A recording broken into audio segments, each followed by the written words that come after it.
Hello class. आज की class में हम थर्ड यूनिट डेटाबेस मैनेजमेंट ही स्टार्ट करेंगे। आज की क्लास डेटाबेस मैनेजमेंट का फर्स्ट पार्ट है। तो सबसे पहले हम डेटा की डेफिनेशन देख लेते हैं। तो डेटा होता है कलेक्शन ऑफ फैक्ट्स। फैक्ट्स का एक कलेक्शन होता है डेटा। जैसे डेटा क्वालिटेटिव भी हो सकता है और क्वांटिटेटिव भी हो सकता है। क्वालिटेटिव डेटा का मतलब वो डिस्क्रिप्टिव टाइप का होगा या नॉन न्यूमेरिकल होगा, और जो क्वांटिटेटिव डेटा होगा वो न्यूमेरिकल फॉर्म में होगा। जैसे अगर हम कार का एग्जांपल लें, तो अगर हम कहें कि कार का कलर रेड है, तो ये हमारा एक डिस्क्रिप्टिव टाइप की इन्फॉर्मेशन है या क्वालिटेटिव टाइप की इन्फॉर्मेशन है। और अगर हम कहें कि कार में 4 पहिए हैं, तो ये हमारी एक क्वांटिटेटिव टाइप की इन्फॉर्मेशन है। तो डेटा क्वालिटेटिव भी हो सकता है और क्वांटिटेटिव भी हो सकता है। इसी तरीके से जब हम डेटा को प्रोसेस करते हैं या उसे इंटरप्रेट करते हैं या ऑर्गेनाइज करते हैं, तो हमें इंफॉर्मेशन मिलती है। तो जैसे अगर हम यहाँ पे कहें ये हमें एक नंबर दिया हुआ है, ये नंबर क्या हुआ, डेटा। लेकिन अगर हम इस पे कुछ प्रोसेस करते हैं, इसको इंटरप्रेट करते हैं, तो हमें पता चलता है, मान लीजिए एक रमेश का फ़ोन नंबर है, तो ये क्या हुई, इंफॉर्मेशन हुई। तो डेटा को जब हम प्रोसेस करते हैं, इंटरप्रेट करते हैं, ऑर्गेनाइज करते हैं, तो हमें इंफॉर्मेशन मिलती है। अब हम देखते हैं कि डेटा, अगर हमें स्टूडेंट का डेटा स्टोर करना है, तो मान लीजिए एक स्कूल है जहाँ पे स्टूडेंट्स का डेटा फाइल सिस्टम में स्टोर होता है। फाइल सिस्टम हमने पहले भी पढ़ चुका था कि टेक्स्ट फाइल या बाइनरी फाइल्स, ये हमारी फाइल सिस्टम के अंतर्गत आती हैं। तो इसमें मान लीजिए जो स्टूडेंट का डेटा है, तो 2 पार्ट में मेंटेन हो रहा है। एक तो क्लास टीचर जो अटेंडेंस लेने के लिए अपना डेटा मेंटेन कर रहा है, और दूसरा जो डेटा मेंटेन हो रहा है वो स्कूल के ऑफिस में मेंटेन हो रहा है कि बच्चों के पेरेंट्स से कांटेक्ट करना है, तो बच्चों की सारी बेसिक डिटेल ऑफिस में मेंटेन हो रही है। तो मान लीजिए जो ऑफिस में मेंटेन की गई डिटेल है, तो ये मान लीजिए यहाँ पे data maintain by school office in a doc file. तो मान लीजिए डॉक्यूमेंट फाइल, वर्ड की डॉक्यूमेंट फाइल में उन्होंने स्टोर कर रखा है। तो यहाँ पे रोल नंबर है, स्टूडेंट नेम है, स्टूडेंट की डेट ऑफ बर्थ है, फादर्स नेम है, कॉन्टैक्ट नंबर और एड्रेस। तो मान लीजिए यहाँ पे ये सारी डिटेल ऑफिस में स्टोर है। और जो क्लास टीचर के पास डिटेल है, वो क्लास टीचर क्या डिटेल उसके पास है कि क्लास टीचर कैसे करता है, डेट और फिर रोल नंबर, फिर स्टूडेंट नेम, और उसके अकॉर्डिंग अटेंडेंस लगा देता है, प्रेजेंट एब्सेंट प्रेजेंट एब्सेंट। तो ये यहाँ पे डेटा 2 पार्ट में मेंटेन हो रहा है स्टूडेंट का। यहाँ पे स्टूडेंट की सारी बेसिक डिटेल ऑफिस के पास है, और स्टूडेंट की attendance related detail class teacher के पास है, जिससे वो अटेंडेंस लगाता है। तो हम देखते हैं फाइल सिस्टम में डिफ़िकल्टी क्या होती है। तो फाइल सिस्टम में इसमें अगर हमें किसी पर्टिकुलर फॉर्मेट में डेटा चाहिए हो, या हमें कुछ डेटा एक्सट्रैक्ट करना हो, तो यहाँ पे क्वेरी हम नहीं कर सकते। यहाँ पे क्वेरी प्रोसेसिंग की पावर नहीं होती। और अगर हमें किसी पर्टिकुलर फॉर्मेट में डेटा चाहिए होता है, तो हम आसानी से उस फॉर्मेट में डेटा नहीं ला सकते। तो नो इफिशिएंट क्वेरी प्रोसेसिंग, और sometimes it is difficult to access data in required format. अब तीसरा है यहाँ पे डेटा रिडंडेंसी। डेटा रिडंडेंसी का मतलब होता है कि सेम डेटा कई जगह प्रेजेंट हो। तो मान लीजिए यहाँ पे अगर हम देखें, यहाँ पे स्टूडेंट का नेम यहाँ पे भी प्रेजेंट है और यहाँ पे भी प्रेजेंट है। तो यहाँ पे डेटा रिडंडेंसी मतलब डेटा कई जगह स्टोर हो रहा है, तो एक तो वो स्पेस घेरता है हर जगह, और प्लस डेटा अगर कई जगह मेंटेन है, तो उसमें इनकन्सिस्टेंसी होने के चांस भी होते हैं। इनकन्सिस्टेंसी मतलब यहाँ पे मान लीजिए किसी स्टूडेंट ने अपना नाम अपडेट करा दिया ऑफिस में जाके, लेकिन क्लास टीचर के पास अभी भी पुराना वाला नाम चल रहा है। तो सेम स्टूडेंट की 2 जगह डिटेल मेंटेन है, और दोनों जगह उसमें डिफरेंस है। तो डेटा रिडंडेंसी का मतलब सेम डेटा कई जगह प्रेजेंट है, डुप्लीकेट फॉर्म में कई जगह प्रेजेंट है। Redundancy means same data are duplicated in different places. Redundancy leads to excess storage and may cause data inconsistency also. तो डेटा इनकन्सिस्टेंसी मैंने बता दिया कि डेटा कई जगह स्टोर है और तो उसमें मिसमैच है। और लिमिटेड डेटा एक्सेस कंट्रोल, तो यहाँ पे अगर हम एक्सेस कंट्रोल लगाना चाहें कि कोई पर्टिकुलर इंसान ही उस डेटा को एक्सेस कर पाए, तो फाइल सिस्टम में वो डिफ़िकल्ट होता है, लेकिन हम डेटाबेस में उसे आसानी से कर सकते हैं। और not suitable for very large amount of data. तो जो हमारा फाइल सिस्टम होता है, वो स्मॉल नंबर ऑफ रिकॉर्ड्स जब तक हमारे पास हैं, तब तक उसके लिए सूटेबल होता है। लेकिन जब हमारे पास डेटा बहुत ह्यूज डेटा हो जाता है, तो फाइल सिस्टम उसके लिए हमारे लिए सूटेबल नहीं होता। अब हम देखते हैं डेटाबेस। तो डेटाबेस क्या होता है, एक collection of inter related data. Means ऐसा डेटा जो आपस में जो इन्फॉर्मेशन इंटर रिलेटेड है, उसको हम डेटाबेस बोलते हैं। और डेटाबेस किस लिए की यूज होता है, डेटा को इफ़िशिएंटली रिट्रीव करने के लिए, उसे एक्सट्रैक्ट करने के लिए, या इंसर्ट करने के लिए, या अपडेट करने के लिए। तो मान लीजिए अगर हम एक कॉलेज का डेटाबेस लें, तो उसमें हो सकता है उसमें टीचर की डिटेल हो सकती है, स्टूडेंट्स की डिटेल हो सकती है। तो इस टाइप का एक कॉलेज का डेटाबेस हो सकता है। तो डेटाबेस मैनेजमेंट सिस्टम हम देखते हैं।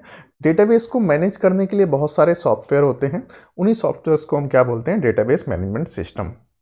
तो ये सॉफ्टवेयर्स होते हैं या प्रोग्राम्स होते हैं जो कि डेटाबेस को मैनेज करते हैं। तो इसके अगर हम एग्जांपल देखें तो माई एसक्यूएल हो गया, ओरेकल हो गया, एसक्यूएलाइट हो गया, IBM DB2 हो गया और पोस्टग्रेसक्यूएल हो गया। ये हमारे डेटाबेस मैनेजमेंट सिस्टम है। हम देखते हैं कि डेटाबेस की हमें नीड क्यों है। तो हमने जैसे फाइल सिस्टम में देखा कि अगर जब तक डेटा स्मॉल होता है तब तक फाइल सिस्टम हमारा काम कर सकता है, लेकिन जब बहुत ह्यूज डेटा हो जाता है तो फाइल सिस्टम उसको मैनेज नहीं कर पाता। लेकिन डेटाबेस क्या है, बहुत लार्ज अमाउंट ऑफ डेटा को भी हैंडल कर लेता है। एक्यूरेसी ऑफ डेटा, तो डेटाबेस में हम बहुत सारे चेक्स लगा सकते हैं। मान लीजिए डेटाबेस में हमने चेक लगा दिया कि एम्प्लॉय की एज मान लीजिए 20 साल से 60 साल के बीच होगी, तो हमने चेक लगा दिया, तो उसमें वो इंसर्ट नहीं होगी। उसमें वैल्यूज हैं वही, जो उसकी पॉसिबल वैल्यूज हैं वही इंसर्ट होंगी और उसके अलावा वैल्यू इंसर्ट नहीं होंगी। तो इस तरीके से डेटा यहाँ पे एक्यूरेट भी होता है, क्योंकि हम बहुत सारे चेक्स लगा सकते हैं, बहुत सारे कंस्ट्रेंट लगा सकते हैं। ईजी टू अपडेट डेटा, तो डेटाबेस में बहुत सारे जब डेटा होते हैं हम उसको क्वेरी के द्वारा आसानी से अपडेट कर सकते हैं। अब सिक्योरिटी ऑफ डेटा, तो डेटा बेस में डेटा ज़्यादा सिक्योर होता है, क्योंकि हम इसमें लिमिटेड लोगों को एक्सेस दे सकते हैं, या ऐसा भी कर सकते हैं कि लिमिटेड फील्ड्स कुछ लिमिटेड लोगों को ही दिखें। तो इस तरीके से डेटा जो होता है यहाँ पे मोर सिक्योर होता है। और इजी टू रिसर्च डेटा, यहाँ पे हम डेटाबेस में बहुत सारी क्वेरी कर सकते हैं और उसमें बहुत सारा डेटा के ऊपर ऑपरेशंस कर सकते हैं, बहुत सारी रिसर्च कर सकते हैं क्वेरी के थ्रू। अगर हम देखें कि डेटाबेस हम कहाँ पे डेली लाइफ में यूज करते हैं, तो मान लीजिए अगर हम टिकट बुकिंग सिस्टम में रेलवे रिजर्वेशन सिस्टम का यूज करते हैं, तो वहाँ पे पैसेंजर की सीट अलॉटमेंट की डिटेल्स डेटाबेस में स्टोर होती है। स्कूल्स में हम स्टूडेंट के रिकॉर्ड्स के मेंटेन करने के लिए हम डेटाबेस का यूज करते हैं। हॉस्पिटल्स में पेशेंट का रिकॉर्ड मेंटेन करने के लिए डेटाबेस का यूज होता है। लाइब्रेरी में बुक्स का रिकॉर्ड मेंटेन करने के लिए डेटाबेस का यूज होता है। तो इस तरीके से डेटाबेस हम डेली लाइफ में बहुत जगह यूज करते हैं। अब डेटाबेस के कुछ इंपॉर्टेंट कॉन्सेप्ट हम देख लेते हैं। सबसे पहले डेटाबेस का स्कीमा, तो डेटाबेस का जो डिज़ाइन होता है उसको हम बोलते हैं स्कीमा। तो डेटाबेस का डिज़ाइन हमें क्या क्या बताता है, ये बताता है हमें कि डेटाबेस का स्ट्रक्चर मीन्स उसमें कौन कौन सी टेबल्स हैं। एक डेटाबेस में बहुत सारी टेबल्स हो सकती हैं, तो ये स्कीमा हमें बताता है कि डेटाबेस में कौन कौन सी टेबल हैं और उन टेबल्स में क्या क्या कॉलम्स हैं और उन कॉलम्स में किस टाइप का डेटा जा सकता है। मान लीजिए इंटीजर डेटा जा सकता है, फ्लोट जा सकता है, या कैरेक्टर टाइप का डेटा जाएगा, तो ये भी डेटाबेस स्कीमा में आता है। फिर ये इसमें कि हम उस डेटा में क्या क्या हमने कंस्ट्रेंट लगाए हैं कि किस टाइप के किस डोमेन से वो डेटा जाएगा, और उसमें ये भी बताता है डेटाबेस स्कीमा कि दो टेबल्स के बीच में क्या रिलेशनशिप है। हम देखते हैं डेटा कंस्ट्रेंट। तो डेटा कंस्ट्रेंट मैंने पहले भी बताया कि रिस्ट्रिक्शंस हम किसी कॉलम पे, किसी एट्रीब्यूट पे लगा सकते हैं कि उस कॉलम में उस पर्टिकुलर टाइप का ही डेटा जाएगा, तो उसके लिए हम डेटा में कंस्ट्रेंट लगाते हैं। तो मान लीजिए अगर हम एम्प्लॉय का ही एग्जांपल लें, तो मान लीजिए अगर हम कंस्ट्रेंट लगा देते हैं कि वहाँ पे एज 20 से 60 के बीच की ही होनी चाहिए, तो उसके बीच की ही डेट वहाँ पे इनपुट होगी। अब हम देखते हैं डेटाबेस इंस्टांस क्या होता है। किसी भी डेटाबेस में किसी पर्टिकुलर टाइम पे जो डेटा स्टोर होता है उसे हम बोलते हैं इंस्टांस ऑफ डेटाबेस। तो जब हम डेटाबेस में कोई चीज़ एंट्री करते हैं, कोई मैनिपुलेट करते हैं या कुछ डिलीट करते हैं, तो इंस्टांस वहाँ पे चेंज भी हो जाता है। अब हम देखते हैं क्वेरी। क्वेरी क्या होता है, जब भी हम डेटाबेस से कोई इन्फॉर्मेशन रिट्रीव करने के लिए या कुछ मैनिपुलेट करने के लिए डेटाबेस को कोई रिक्वेस्ट भेजते हैं, तो उसे हम क्वेरी बोलते हैं। और क्वेरी मान लीजिए अगर हमें कोई स्टूडेंट टेबल है, वहाँ से अगर हमें मान लीजिए स्टूडेंट का सारा डेटा जो वहाँ पे स्टोर है वो फेच करना है, तो हम क्वेरी लगाएंगे सेलेक्ट स्टार फ्रॉम स्टूडेंट्स। ये हमारी इस टाइप की क्वेरी होती है। अब देखते हैं डेटा मैनिपुलेशन। डेटा मैनिपुलेशन मतलब हम डेटा को कैसे मॉडिफाई कर सकते हैं। तो डेटा को हम कैसे मॉडिफाई कर सकते हैं, पहला तो हम इंसर्ट करके उसमें कुछ नया डेटा इंसर्ट करके, या पुराना डेटा डिलीट करके, या जो ऑलरेडी एग्जिस्टिंग डेटा है उसको अपडेट करके। अब हम देखते हैं डेटाबेस मॉडल। डेटाबेस मॉडल ये हमें बताता है कि डेटा कैसे स्टोर है किसी डेटाबेस में, कैसे ऑर्गेनाइज है और उसको कैसे मैनिपुलेट किया जा सकता है। तो जैसे अगर हम एक पर्टिकुलर रिलेशनल डेटाबेस मॉडल की बात करें, तो उसमें जो डेटा होता है टेबल के फॉर्मेट में स्टोर होता है। अब हम देखते हैं रिलेशनल मॉडल। हमने पहले भी देखा, रिलेशनल मॉडल में जो डेटा होता है 2 डायमेंशनल टेबल के फॉर्म में स्टोर होता है, रो और कॉलम के फॉर्म में स्टोर होता है। तो इसमें जो all the information related to particular type is stored in row, तो जो डेटा है वो रो और कॉलम के फॉर्म में स्टोर होता है, और जो डेटाबेस रिलेशनल मॉडल को फॉलो करते हैं हम उन्हें रिलेशनल डेटाबेस बोलते हैं। तो यहाँ पे जैसे हमने देखा कि रिलेशनल डेटाबेस में जो डेटा होता है वो रो और कॉलम के फॉर्म में स्टोर होता है। तो यहाँ पे मान लीजिए हम एक स्टूडेंट टेबल का एग्जांपल लेते हैं। तो यहाँ पे मान लीजिए स्टूडेंट टेबल है, उसमें एक स्टूडेंट आईडी है, student first name, student last name, student DOB और स्टूडेंट सिटी। तो मान लीजिए ये हमारी एक टेबल हो गई जिसमें ये 1 2 3 4 5 6 7 रोज हैं और कितने कॉलम हैं, 1 2 3 4 5 कॉलम है और 7 रो हैं। तो ये हमारी एक टेबल हो गई। तो रिलेशनल डेटाबेस की टेबल इस फॉर्म में होती है क्योंकि वहाँ पे डेटा किस फॉर्म में स्टोर होता है, टेबल के फॉर्म में। और रिलेशनल डेटाबेस में हम टेबल को रिलेशन बोलते हैं। रिलेशनल डेटाबेस में हम टेबल को क्या बोलते हैं, रिलेशन। और रिलेशनल डेटाबेस में हम हर रो को, ये हमारी एक रो हुई, हर रो को हम बोलते हैं टपल। और रिलेशनल डेटाबेस में हर कॉलम को, जैसे यहाँ पे स्टूडेंट आईडी एक कॉलम है, स्टूडेंट एफ नेम एक कॉलम है, तो हर कॉलम को हम यहाँ पे बोलते हैं एट्रीब्यूट। तो अब टर्मिनोलॉजी ऑफ रिलेशनल डेटाबेस। तो यहाँ पे रिलेशनल डेटाबेस में हम टेबल को क्या बोलते हैं, रिलेशन। तो डेटा किस फॉर्म में स्टोर होता है, टेबल के फॉर्म में, और टेबल को हम बोलते हैं relation. Data is stored in 2 dimensional table known as relations. Tuple क्या होता है, यहाँ पे टेबल में जितनी सारी रोज होती हैं, रो को हम टपल बोलते हैं। और एट्रीब्यूट क्या होता है, हर कॉलम को हम एट्रीब्यूट बोलते हैं। जैसे यहाँ पे स्टूडेंट आईडी एक एट्रीब्यूट हो गया, स्टूडेंट एफ नेम एक एट्रीब्यूट हो गया। तो यहाँ पे हर कॉलम को हम क्या बोलते हैं, attribute. Domain of N attribute. तो ये एट्रीब्यूट यहाँ पे है, ये एक पर्टिकुलर डोमेन से वैल्यू एक्सट्रैक्ट कर सकता है। मान लीजिए अगर हम यहाँ पे अगर स्टूडेंट एज एक वो होता, तो यहाँ पे स्टूडेंट की एज, मान लीजिए अगर हम कहें कि स्टूडेंट की एज मान लीजिए 12th क्लास के स्टूडेंट हैं, तो मान लीजिए 15 साल से 20 साल की एज के बीच में होना चाहिए। तो जो यहाँ पे डोमेन हो गया एज का, वो क्या हो गया, इंटीजर बिटवीन 15 to 20। तो यहाँ पे वो डोमेन हो गया। डोमेन का मतलब वो कॉलम कहाँ से वैल्यू ले रहा है। Domain of an attribute is set of all possible permissible values that attribute can take। तो वो जो attribute यहाँ पे हम किसे बोलते हैं, कॉलम को बोलते हैं। तो वो कॉलम जो भी सारी पॉसिबल वैल्यूज ले सकता है, हम उसे उसका डोमेन बोलते हैं। तो इसी तरीके से हमने एम्प्लॉय का एग्जाम्पल लिया था। तो एम्प्लॉय के एग्जाम्पल में अगर हम एज लिखें, तो मान लीजिए अगर एज उसकी 18 से 60 हो सकती है, तो उसका डोमेन क्या हो गया, all integer values between 18 to 60। तो डिग्री ऑफ रिलेशन क्या होता है, किसी रिलेशन में या किसी टेबल में जितने नंबर ऑफ एट्रीब्यूट्स हो सकते हैं हम उसे डिग्री बोलते हैं। तो यहाँ पे हमारे 5 एट्रीब्यूट हैं, यहाँ पे 1 2 3 4 5 एट्रीब्यूट हैं। तो इसकी डिग्री कितनी हुई, 5। और किसी भी रिलेशन में जितनी नंबर ऑफ रोज होती हैं, यहाँ पे हमारी 7 रो हैं, तो उनको हम बोलते हैं कार्डिनलिटी ऑफ टेबल या कार्डिनलिटी ऑफ रिलेशन। तो यहाँ पे कार्डिनलिटी कितनी हो गई, 7 हो गई। इस टेबल में जैसे हम देखें, ये वही टेबल है, यहाँ पे हमारे 5 एट्रीब्यूट हो गए, 1 2 3 4 5 एट्रीब्यूट हो गए। तो डिग्री कितनी हो गई, 5। यहाँ पे 1 2 3 4 5 6 7, हमारी 7 रो हो गई। तो कार्डिनलिटी कितनी हो गई, 7। अब हम रिलेशन के कुछ इंपॉर्टेंट प्रॉपर्टीज देख लेते हैं। तो सबसे पहले जो हर कॉलम होगा उसका एक यूनिक नेम होगा। अब कॉलम को हम एट्रीब्यूट भी बोलते हैं, जैसे यहाँ पे is two ID, is two F name. तो ये हर एक कॉलम का नाम यूनिक होगा। The sequence of column is insignificant. तो कॉलम का सीक्वेंस कुछ भी हो सकता है, वो मैटर नहीं करता, क्योंकि हम किसी भी ऑर्डर में डेटा को फेच कर सकते हैं। Ordering of attribute in a relation is immaterial, वो मैटर नहीं करता।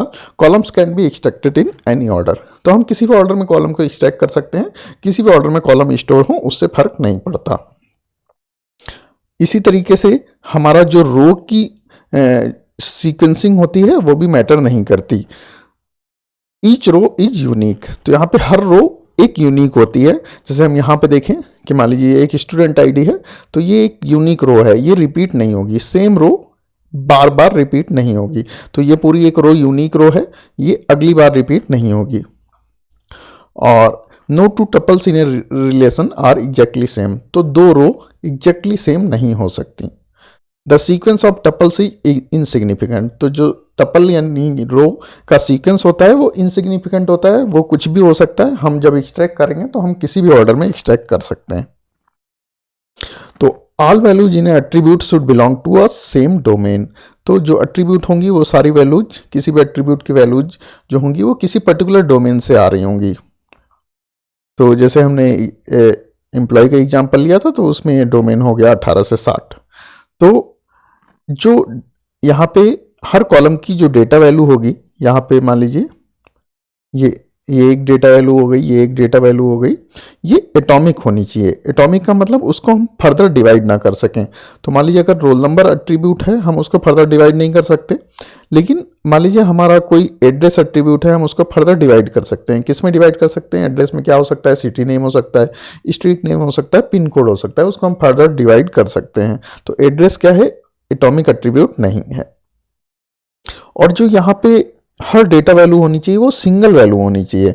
ये नहीं मान लीजिए यहाँ पे अगर एक इस्टू मोबाइल होता कि स्टूडेंट का मोबाइल नंबर वहाँ पे आएगा, तो बच्चे के पास अगर 2 मोबाइल हैं तो एक सेल में वहाँ पे 2 मोबाइल नंबर नहीं आने चाहिए। एक उसमें हर डेटा वैल्यू में एक सिंगल वैल्यू ही आनी चाहिए। वहाँ पे हम 2 मोबाइल एक सिंगल सेल में प्लेस नहीं कर सकते। अब हम देखते हैं नल वैल्यू। नल वैल्यू एक स्पेशल टाइप की वैल्यू होती है डेटाबेस में, जो रिप्रेजेंट करती है कि डेटा या तो अननोन है, मीन्स पता नहीं है, या वहाँ पे डेटा वो अप्लीकेबल ही नहीं है। मान लीजिए एक यहाँ पे हम इस्टू मोबाइल एक ऐड कर देते हैं स्टूडेंट का, जहाँ पे मोबाइल नंबर रहेगा। तो मान लीजिए किसी स्टूडेंट के पास मोबाइल नहीं है, तो मोबाइल नहीं है तो वहाँ पे वो फील्ड को हम क्या करेंगे? नल लिख देंगे। नल का मतलब कि वहाँ पे वो फील्ड उस पर अप्लाई नहीं होती। और नल का मतलब ये भी हो सकता है कि डेटा अननोन है। मान लीजिए किसी बच्चे के पास मोबाइल है भी, लेकिन हमें पता नहीं है कि उसका मोबाइल नंबर क्या है, तो भी हम वहाँ पे नल डालेंगे। तो नल का मतलब क्या होता है? या तो वैल्यू अननोन है या वो अप्लीकेबल नहीं है। तो ये मतलब हो सकता है नल का। और नल जीरो से अलग होता है। जीरो का मतलब वो वैल्यू जीरो है, लेकिन नल का मतलब वैल्यू या तो अननोन है या अप्लीकेबल नहीं है। अब हम देखते हैं डेटाबेस में कीज क्या होते हैं। हमने देखा कि टपल में कि रिलेशन में कोई भी 2 टपल एग्जैक्टली सेम नहीं हो सकते। तो एग्जैक्टली सेम ना होने का एक तरीका क्या हो सकता है कि एटलीस्ट उनमें एक वैल्यू जो है, मान लीजिए जैसे ये 2, मान लीजिए इसमें हम एग्जांपल लेते हैं। मान लीजिए क्लास में 2 अजय हैं, 2 अजय सिंह, उनका सेम नेम है, सेम डेट ऑफ बर्थ है और सेम सिटी है। तो मान लीजिए ये अजय सिंह। तो इसमें क्या चीज़ दोनों का डिफरेंट होगा? केवल स्टूडेंट आईडी डिफरेंट हो सकती है। बाकी सब चीज़ें सेम हो सकती हैं। 2 बच्चे अजय सिंह नाम से हो सकते हैं, दोनों की डेट ऑफ बर्थ भी सेम हो सकती है, हो सकता है दोनों सेम सिटी में रहते हों। तो क्या चीज़ इसमें डिस्टिंक्ट कर सकती है 2 रोज को? क्योंकि 2 रो एग्जैक्टली सेम नहीं होनी चाहिए। तो एटलीस्ट ऐसा एक कॉलम होना चाहिए जो कि यूनिक वैल्यू कंटेन कर रहा हो। तो यहाँ पे अगर हम देखें तो ये कॉलम में यूनिक वैल्यू नहीं है, अजय बार बार रिपीट हो रहा है। ये कॉलम में यूनिक वैल्यू नहीं है, सिंह बार बार रिपीट हो रहा है। ये कॉलम ये यूनिक नहीं है, डेट ऑफ बर्थ रिपीट हो सकती है 2 बच्चों की।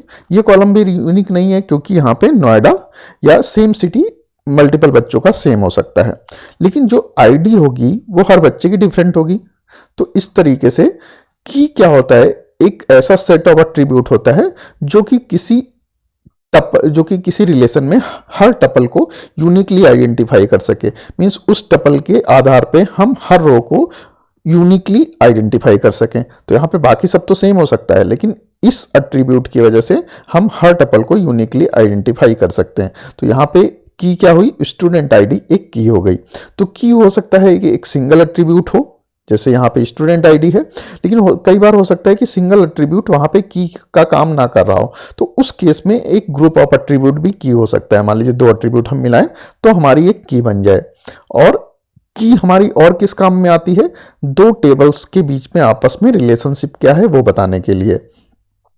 तो की हमारी कई टाइप की हो सकती हैं। अभी हम देखते हैं की हमारी कितने टाइप की हो सकती हैं। तो की जैसे हमारी कैंडिडेट की हो सकती है, प्राइमरी की हो सकती है, अल्टरनेट की हो सकती है या फॉरेन की हो सकती है। तो अभी हम इनके डिफरेंस देखते हैं। तो अभी हमने देखा की किस काम आती है? किसी रिलेशन की हर टपल को यूनिकली आइडेंटिफाई करने के लिए। तो अब कैंडिडेट की क्या होती है? किसी मान लीजिए एक टेबल में कोई दो एट्रीब्यूट हैं, कोई दो सेट ऑफ एट्रीब्यूट हैं जो हर टपल को यूनिकली आइडेंटिफाई कर रहे हैं। हो सकता है दो टपल आइडेंटिफाई कर रहे हो, जैसे मान लीजिए यहाँ पे अगर हम एग्जांपल लें, स्टूडेंट आईडी हर बच्चे का यूनिक होगा और बच्चे का आधार नंबर भी यूनिक होगा। कोई भी किन्हीं भी दो स्टूडेंट का आधार नंबर सेम नहीं हो सकता। तो यहाँ पे स्टूडेंट आईडी भी यूनिकली आइडेंटिफाई कर रही है हर टपल को, और स्टूडेंट आधार भी यूनिकली आइडेंटिफाई कर रहा है हर टपल को।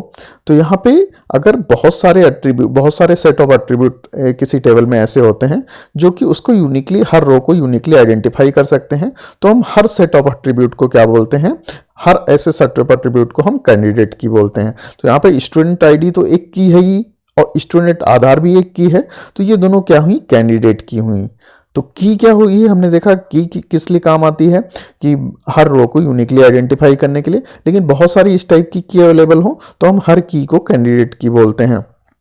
तो यहाँ पे here both the attribute student ID and student Aadhaar are able to identify each tuple uniquely. तो दोनों ही यूनिकली आइडेंटिफाई कर सकते हैं। So both of them are candidate key. तो दोनों को हम क्या बोलेंगे, कैंडिडेट की बोलेंगे। तो यहाँ पे कैंडिडेट की इस टेबल में क्या हुई, स्टूडेंट आईडी और student Aadhaar.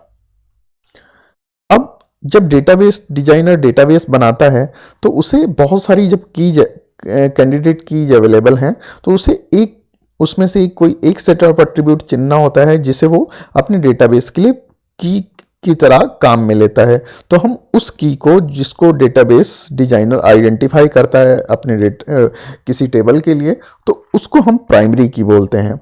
Out of one or more candidate key, the candidate key chosen by database designer to uniquely identify the tuples in a relation is called the primary key of that relation। तो मान लीजिए यहाँ पे दो हमारी candidate की हैं, तो जब डेटाबेस डिजाइनर इस टेबल को डिजाइन करेगा तो उसमें से वो मतलब चेक करेगा कि हम इनमें से किसको हम की तरह यूज करेंगे। तो जिस भी कैंडिडेट को वो की तरह यूज करेगा उसको हम बोलेंगे प्राइमरी की। तो मान लीजिए यहाँ पे डेटाबेस डिजाइनर स्टूडेंट आईडी को चुनता है कि हम इस एट्रीब्यूट को यूज करेंगे की तरह, तो स्टूडेंट आईडी हमारा हो गया प्राइमरी की, और जो स्टूडेंट आधार, जो कैंडिडेट की उसने नहीं चुनी, उसको हम बोलते हैं अल्टरनेट की।